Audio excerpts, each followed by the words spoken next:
na-link ng netizen si Bini Joanna sa rapper-singer na si Casta Clee dahil sa post ng dalawa na picture mula sa magkaparehong lugar. Dahil dito ay marami ang umalamang panay ng Bini, ngunit ani ni Bini Joanna sa repost nitong post, people can make stories and judge, but God sees everything. Talbog, oh. Okay, diba, yung yun sinasabi- yata sa Vietnam.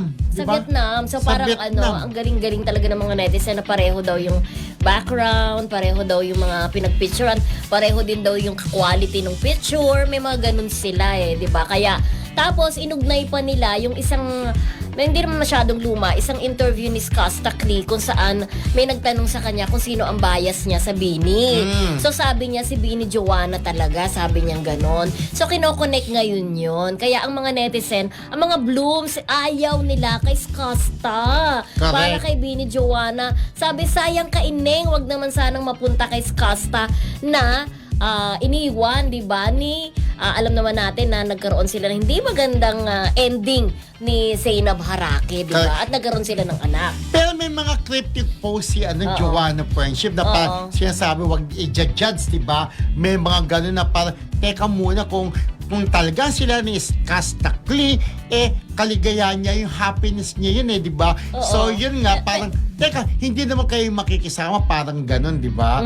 So yun nga, sana... Hindi, pero not referring to Casta yung sinasabi niya. Actually, matagal niya ng post yan, nga, October pa. nirepost niya. Nirepost niya. Pero hindi not necessarily daw kay kay Casta. Pero nirepost niya yun na parang ibig din sa siyempre isipin ng mga netizen na para din yun sa mga kumo-question sa kanila kung may love affair mo sila ni Casta Clee. Parang katatanong ko lang yun sa'yo kasi in the Yes, sabi eksaktong sabi ni Bini Joanna, what keeps my heart strong is knowing that God knows my heart. People can say whatever they want, they can make stories or judge without knowing the truth, but at the end of the day, God sees everything and that's enough for me. Kasi as long as my intentions are pure and my heart is right, I don't have to explain myself to anyone. Sabi diba? niya ganon. No need to explain, diba? Yes, I choose my happiness, my own happiness, without guilt, without explanation. So parang kung isipin mo rin, parang wag nyo kaming pakialaman o pabayaan nyo ako kung saan ako masaya.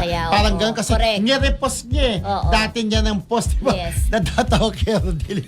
Kung bakit nagkikala Pero mo. kasi big deal yun para sa mga blooms, di ba? Oo. Ha? Wala. Diba? May side comment. May side comment, di ba? So ayaw ng mga blooms, hindi boto kay Casta Clee dahil nga sa pinagdaanan ni Zainab, di ba? Na yun ang isipin nila na, teka muna, sayang ka. Di ba? Yun mga comment ng mga blooms. Yung ibang comment, grabe pa, talagang pinipintasan talaga yung itsura nila. Yun, di ba, ni Casta? Casta Clee. Kaya mo yan, Casta.